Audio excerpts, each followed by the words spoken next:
Welcome back. Today we're going to continue, actually finish off talking about different types of real numbers. And so we're going to continue with talking about the rational numbers and the real numbers, which will include both the rationals and the irrational numbers. So 9.2 will kind of conclude our discussion of the real number system. At the beginning of chapter 9 here, there's a really fun historical excerpt on the Pythagoreans and irrational numbers. You've probably heard of the famous Greek mathematician and philosopher Pythagoras with regards to the Pythagorean theorem, which tells us a way of computing the sides lengths of a right triangle. So remember, the Pythagorean theorem says if I have a right triangle, let's see if this, there we go. So I have a right triangle, and I have leg sides A and B and hypotenuse side C. The Pythagorean theorem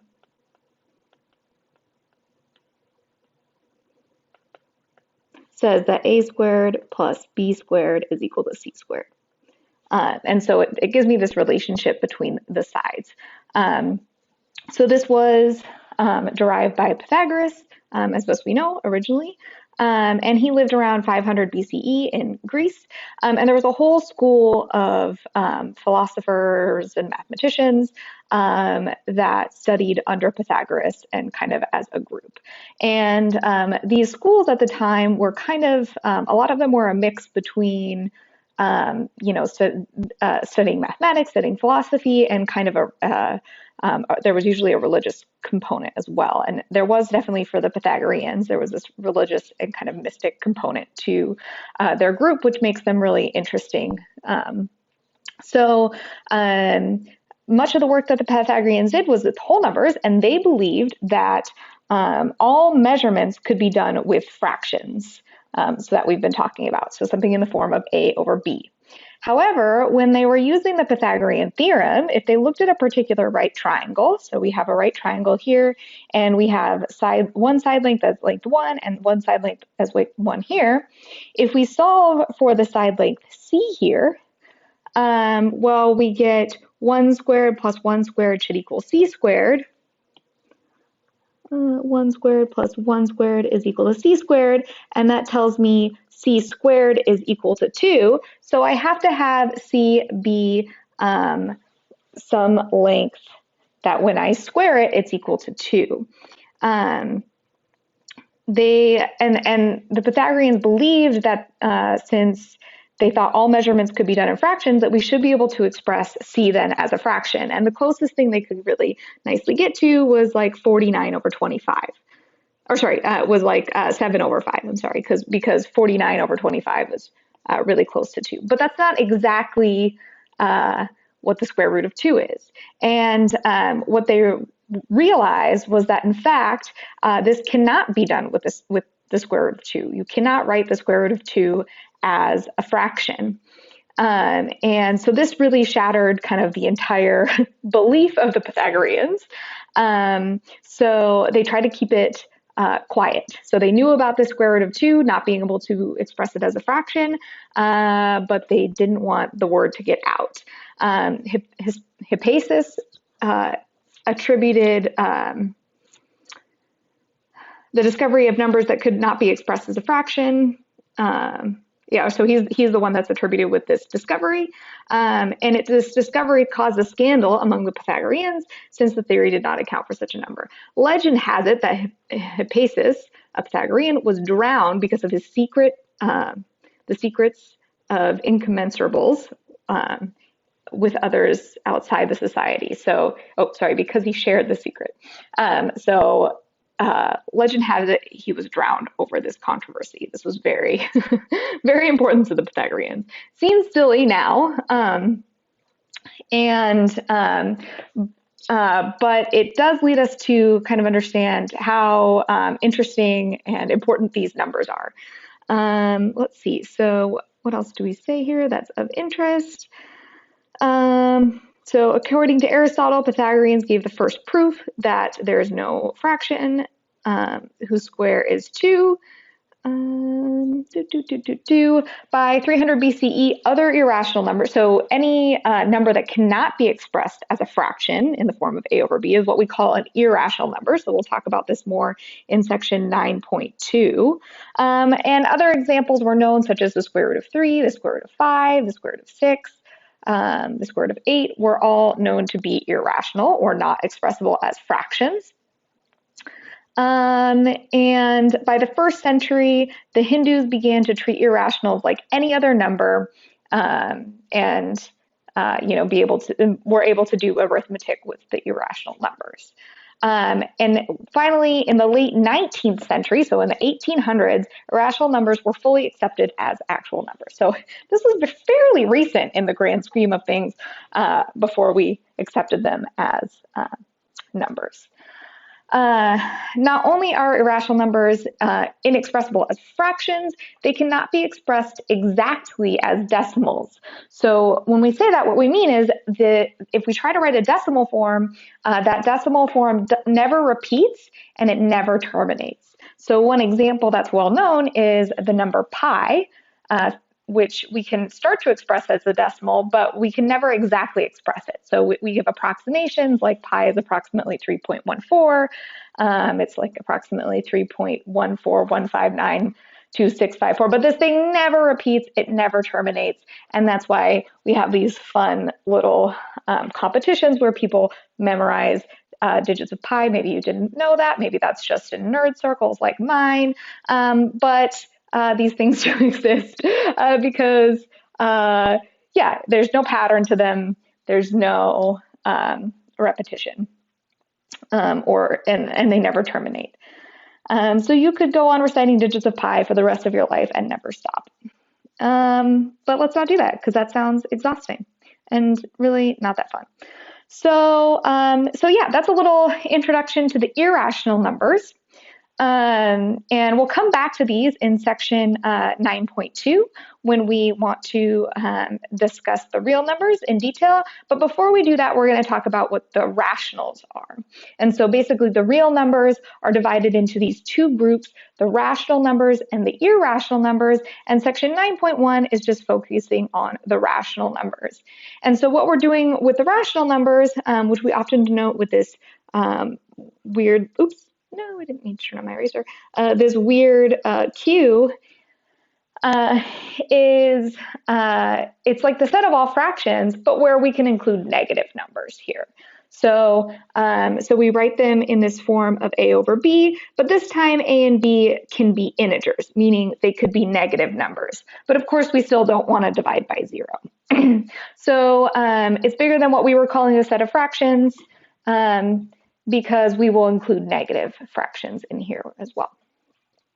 Okay, and so again, most of the properties that we want to talk about with these rational numbers really extend from what we were talking about with fractions. So two rational numbers are equal. A over b is equal to c over d if a times d is equal to b times c. So this is kind of like that cross multiplying. These two fractions are equal when you cross multiply, they're equal. Another characterization of two rational numbers being equal is if you can kind of simplify one to get the other. So in other words, if you took this number, n over a times n over b, and you could simplify, you could factor out an n from the top and the bottom, then that's equal to this number a over b. Good, so this is all just kind of review from fractions. Again, addition works the same way as it did with fractions. Sometimes a, b, c, and d here might be negative numbers is the only difference. So looking at a brief example of doing addition with rational numbers. So here we have two rational numbers. So one thing to note about these rational numbers is since I'm saying either the top or the bottom could be negative, I might say, I might write this number as 4 over -7 or -7 over 4. So this theorem here says these all mean the same thing. So for example, 4 over -7 is the same thing as saying -4/7, which is the same thing as saying -4 over 7. Those are all different ways of writing exactly the same thing. So if you wanted to, you could turn this into -2 over 5 plus -4 over 7, or whatever other form you feel most comfortable in dealing with. And just like we would with fractions, we need to find a common denominator in order to add these two fractions. I mean, I'm calling them fractions, but they're negative, these two rational numbers. So here we notice the denominator of this guy is 5 and this guy is 7. Those are both prime, so there's not going to be any factoring that I can do. So that means this first term I'll want to multiply by 7 over 7, and the second guy I'll want to multiply by 5 over 5 in order to get a common denominator for both of these. So the first guy, -2 times 7, is -14 over 5 times 7, which is 35. And in the second term, I have -4 times 5, which is -20 over 35.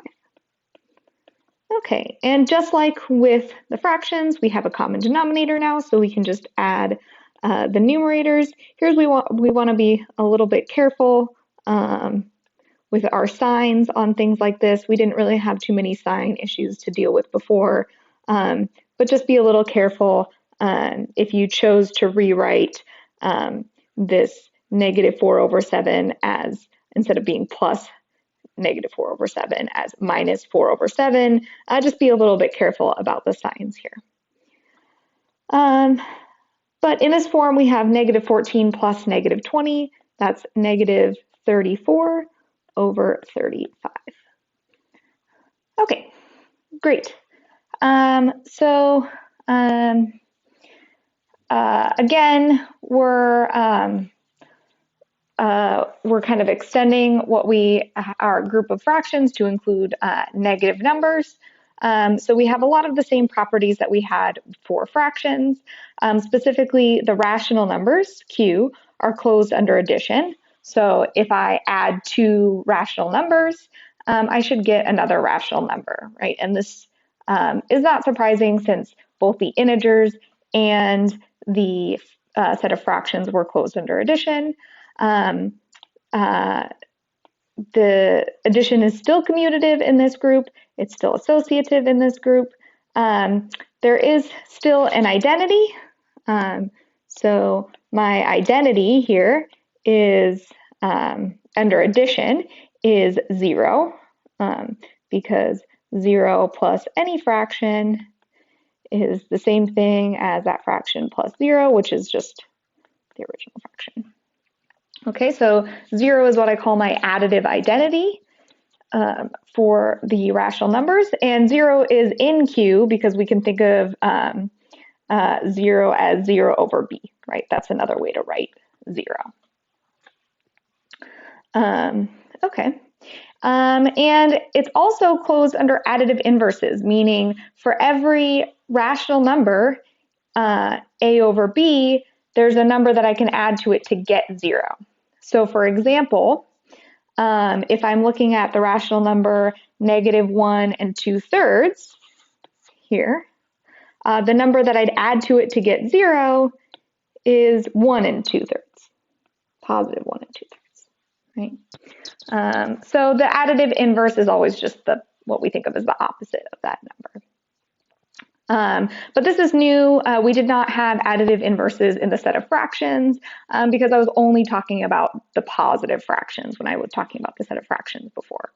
But we did have additive inverses in the set of integers, right? Because I had If I was thinking about 2, I also had -2 in that set. If I was thinking about -11, I had +11. So I did have additive inverses in the set of integers. Okay, and so again, just like a side note over here that addition, subtraction, multiplication, and division all work like they did in the set of fractions. We still have what we call this additive cancellation rule, which says if I have a over b plus e over f and c over d plus e over f, if those two things are equal, then I can subtract e over f on both sides, and I know that a over b is equal to c over d. So again, we mentioned this, I think, with the integers, and this gives us a way of solving algebraic equations. So that's what we're kind of getting towards by building up these sets of numbers, is being able to solve algebraic equations, and kind of with the motivation of what you saw with this issue with the Pythagoreans was that they were trying to solve this equation of, well, I know 1 squared plus 1 squared is equal to c squared. What is c? And right now, in building up these sets, we don't have a number for what c can equal, right? So we're going to have to add more to the set in order to solve that equation. And so that's kind of what our motivation is here. And so again, where additive cancellation plays a role in, yep, this is just one of those tools we're going to need in order to solve algebraic equations. Also, another theorem that we had for the integers is, again, if I just take negative a over b and I take the opposite, then that is just a over b.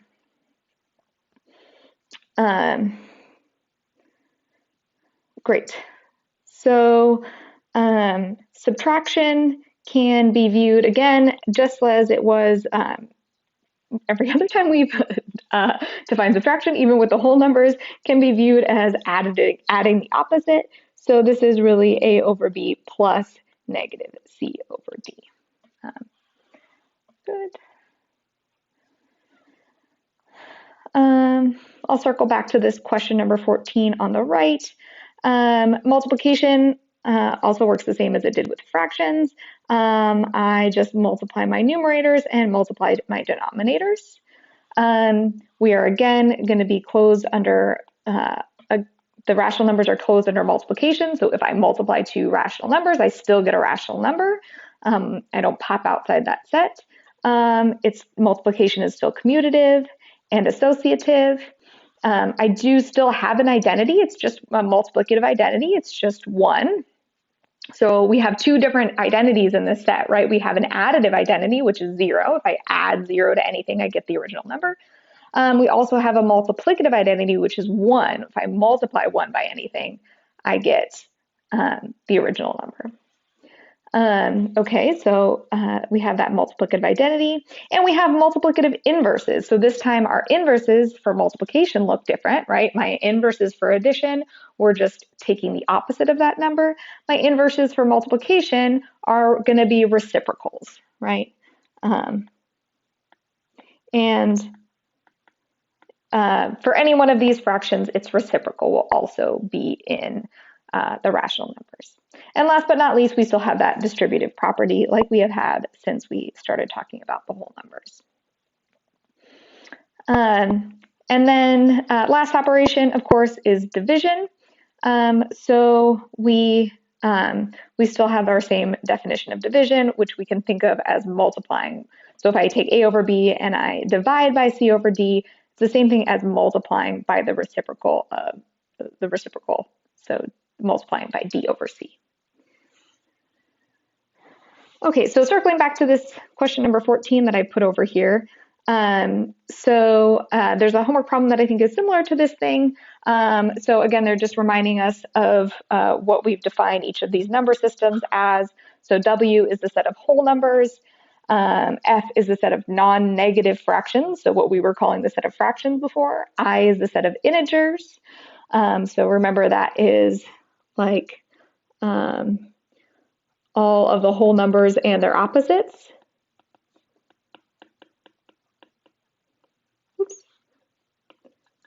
And this here. N is the set of just the negative integers, so just -1, -2, -3, -4, and so on. And then Q is the set of rational numbers. We want to list all of the sets which have the following properties. Which set is commutative under subtraction? Well, in fact, no sets are commutative under subtraction, right? So remember, the commutativity property says it doesn't matter which order I subtract if I take the operation in. And for subtraction, it always matters, right?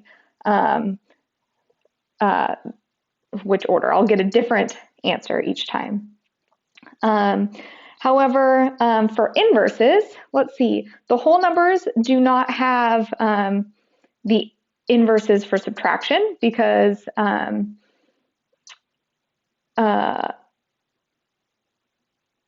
oh, actually, I didn't read that properly. Okay, so inverses for subtraction. So if I want to take A over B and I ask myself, what number do I subtract to get 0?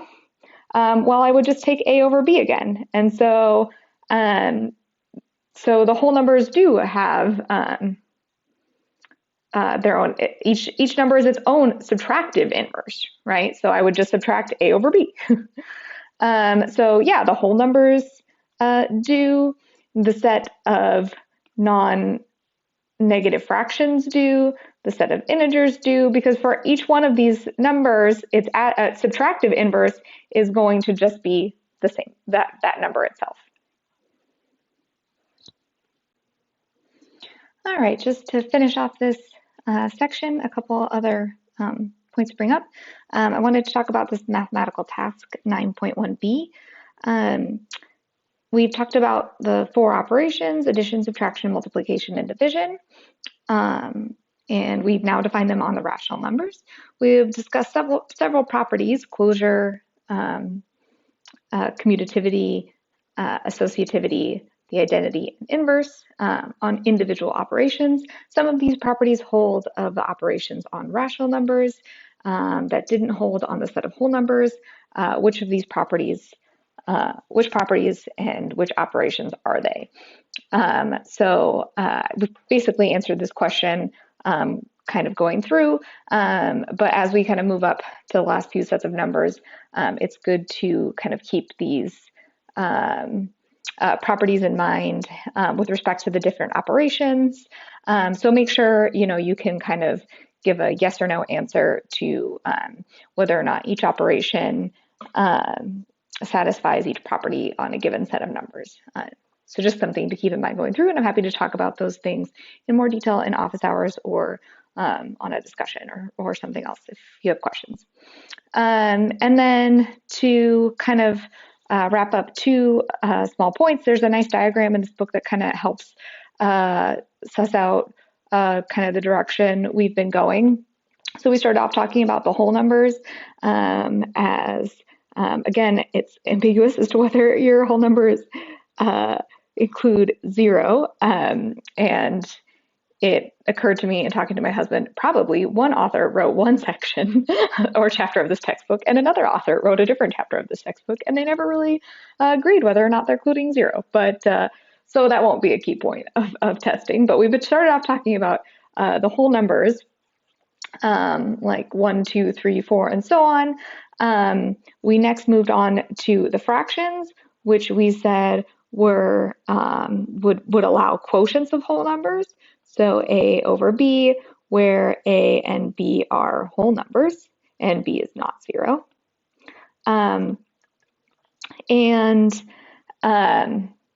Next we talked about the integers, which allowed in opposites of the whole numbers as well as 0. So -3, -2, -1, 0, 1, and 2, and so on. And now when we're talking about the rational numbers, we're including quotients of integers. So we can include fractions and their opposites. So that's what this diagram is kind of getting at here. Kind of like when we start off with the whole numbers, there were two ways to make this set bigger. One was we can look at quotients, or in other words, multiplicative inverses. And the other way was to look at additive inverses with integers, and the rational numbers really includes both. So again, this kind of also touches on that mathematical task we just mentioned. I also wanted to point out a couple of problems that I think would be worth discussing in office hours if you wanted to try these for participation. 45 is pretty easy, I think, so pretty reasonable question to talk about. So hopefully you see that -3 over -4 is not negative, but is positive, but maybe think about how you would explain that to a student. In number 46, we have a student that's trying to subtract two rational numbers, and you want to look at their method and see whether what they did was correct or not, or if they made a mistake, what their mistake was. So that's number 46. And a similar thing is happening with number 47 here. Marina works through a problem, again, involving subtraction, but subtraction and multiplication. So you want to think through whether or not her method is correct, and maybe think of what mistake she made, and in fact how you might know it was incorrect. Okay, so I think 47 especially is a really good problem to think about. Finishing off this section, there is a property for the rational numbers that I believe we did talk about briefly when it came to fractions, and it's really this density property. This density property, there's a lot of different ways. This density property, the way your book refers to it, is pretty vague, but there are a few questions in the homework that refer to it, so I do want to talk about it in a little more detail than they do. And with reference to the rational numbers, the density property basically says that between any two rational numbers, there is another rational number. So for instance, if I look at the numbers 1/5 and 2/5, so just taking two random, well, kind of random or whatever, rational numbers, I can find a rational number in between them. So we've done an example like this with the fractions. In fact, this would be an example, we could use, this is an example of course, of having two fractions and finding a fraction in between them as well. But I just wanted to go through this here.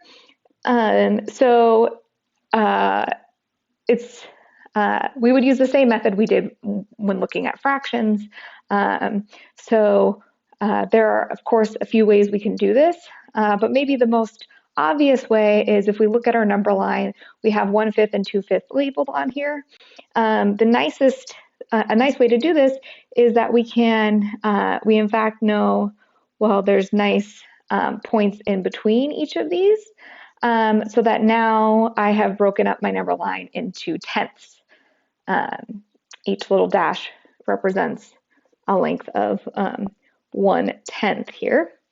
And so in between 1/5 and 2/5, I see that I have 3/10 here. This is 1/10, 2/10, and 3/10. And so I would say that 3/10 is definitely a rational number. It's a ratio of integers, and it's between 2/5 and 1/5. Great. So moving on, we're going to next extend the ideas we've been talking about here to finish up and talk about the real numbers as a whole.